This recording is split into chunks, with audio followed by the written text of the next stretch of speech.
কিছু কিছু কাপসার আছে যেগুলো across the counter ATC drug বলা হয়।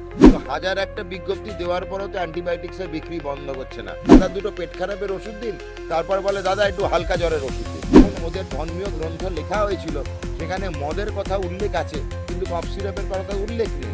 যে যুব সমাজ দিনে 200 টাকা নেশার পিছনে ব্যয় করে। আমাদের অ্যাক্সিডেন্টের হার পশ্চিমবঙ্গে অনেক কমেছে যখন পুলিশ এখানে ব্রেথ অ্যানালাইজার নিয়ে এসছে। কোনো জনকল্যাণ প্রকল্প মানুষকে অনুপকৃত করে না, সবাইকে অল্প বিস্তর উপকৃত করে। পশ্চিমবঙ্গে বাঙালি এবার উন্নতি করছে, তো এটাতে এত কটাক্ষ করা, এত প্রশ্ন করার কিছু নেই। আমরা তো একের পর এক ধাপ এগোচ্ছি। মানে বিক্রি করার ক্ষেত্রে কিছু বিধিনিষেধ এবং কোনোভাবেই প্রেসক্রাইব না করলে ডক্টরটা কোনোভাবেই দিতে পারা যাবে না। স্টেট গভর্নমেন্টের তরফ থেকে কিভাবে গোটা বিষয়টিকে নিয়ন্ত্রণ করা হবে, কারণ বিভিন্ন দোকানে প্রচুর লোক কিন্তু কিনে ফেলে। কিছু কিছু কাপসার আছে যেগুলো across the counter ATC drug বলা হয়, কিন্তু সেটা যেহেতু কেন্দ্রীয় সরকারের একটা বিজ্ঞপ্তি এবং সূচনা এসেছে, আমরা সূচনাটা পুরোপুরি ডিটেলসে দেখি।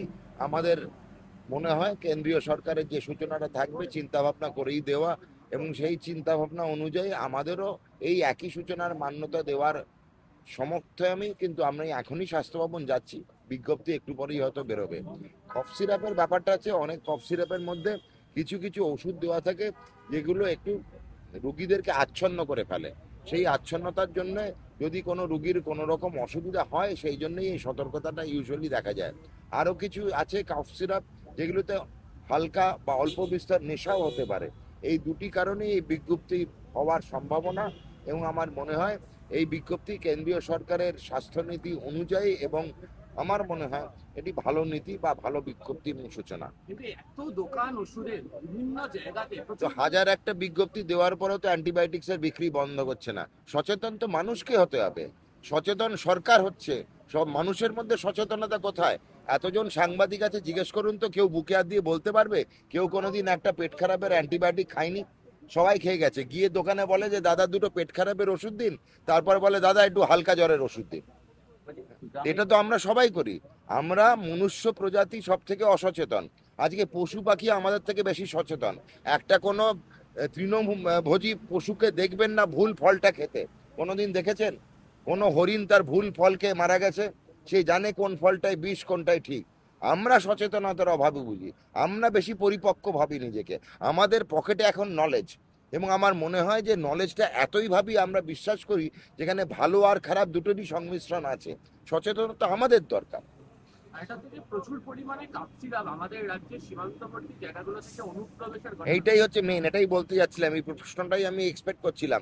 প্রচুর পরিমাণে কফ সিরাপ আমাদের এই রাজ্য থেকে, বিশেষত সীমান্ত পেরিয়ে বাংলাদেশে চলে যায়।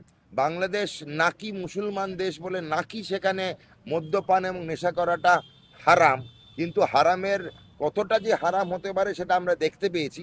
কারণ আমরা জানি পার্শ্ববর্তী বর্ডার এরিয়ায় প্রচুর এই চোরাচালানকারীরা আছে, তারা বিভিন্ন কফ সিরাপ এই পার থেকে ওপার করে।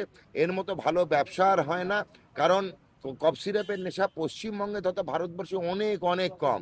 কারণ এখানে মদ্যপানটাকে আমরা দুটো রাজ্য ছাড়া পুরোটাই কিন্তু আমাদের এখানে লিগ্যাল, আইনি, বেআইনি নয়।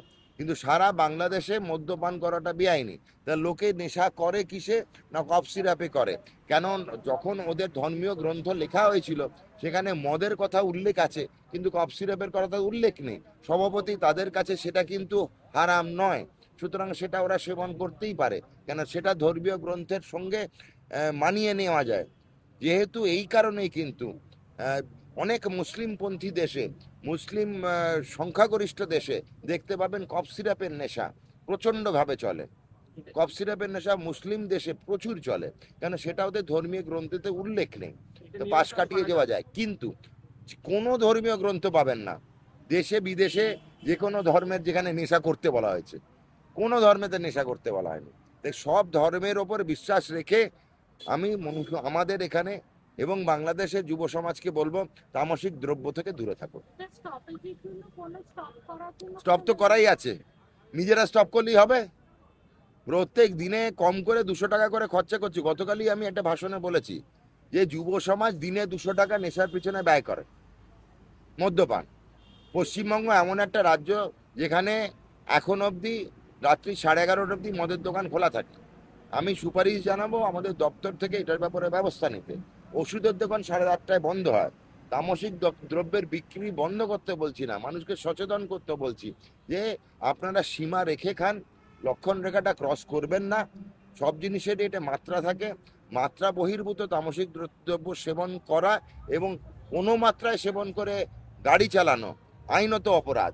আমাদের অ্যাক্সিডেন্টের হার পশ্চিমবঙ্গে অনেক কমেছে যখন পুলিশ এখানে ব্রেথ অ্যানালাইজার নিয়ে এসছে, তারপর তো দেখবেন যে অনেক অনেক হ্রাস পেয়ে গেছে। আজকাল ওই উড়ালপুলের ওপরে যে অ্যাক্সিডেন্টগুলো, আমাদের হাইওয়েতে যে অ্যাক্সিডেন্টগুলো, 100% আমার অ্যাক্সিডেন্টের কারণ মদ্যপান। দেখে নিন, যেখানে পুনেতে যে দামি গাড়ির অ্যাক্সিডেন্ট হলো সেটাতেও মদ্যপান। মদ্যপান করে গাড়ি চালালে অবশ্যম্ভাবী অ্যাক্সিডেন্টের চান্স বাড়ছে। বিভিন্ন স্টেশনগুলোর কাছেও দেখতে পাওয়া যায় যারা খুব 18 বছর বয়স হয়নি এমন লোকের কাছে কফ সিরাপ। আপনার স্টেশনে যেতে হবে না, কফ সিরাপের ব্যবসা আপনি বড় বড় শপিং মল যেগুলো আছে সল্ট লেকে, তার ধারে কাছে রাত্রিবেলা 9টা-10টার সময় গেলেই দেখতে পারবেন, দেখেই বুঝতে পারবেন। অনেকেই আমাদের এই রাজ্যের নয়, সেটাও কিন্তু দেখেই বুঝতে পারবেন, তারা প্রচুর কফ সিরাপ সেবন করে। যেসব রাজ্যে, যেসব দেশে এই কফ সিরাপের সেবন প্রচলিত, তাদেরকে আরো সংযত হতে বলছি। আমরা বেশিরভাগ সময় দেখি আমাদের উত্তর পূর্ব ভারতের কিছু যারা লোকজন এখানে পরিযায়ী শ্রমিক বা পরিযায়ী রোগী হিসেবে আসে, তারা কিন্তু প্রচুর কফ সিরাপের নেশা করে, আমরা তার প্রত্যক্ষদর্শী। কিন্তু সবাই মানে তো কোনোদিন সবাই করে না, কিছু সংখ্যককে আমাদের নজরে পড়েছে। স্যার, নিয়ম করেই কি বন্ধ করা সম্ভব হবে? নিয়ম করতে হবে, বৈঠকে বসতে হবে, সামাজিক একটা দায়বদ্ধতা আছে, সব সরকারই আছে, আমাদের সামাজিক দায়বদ্ধতা আছে।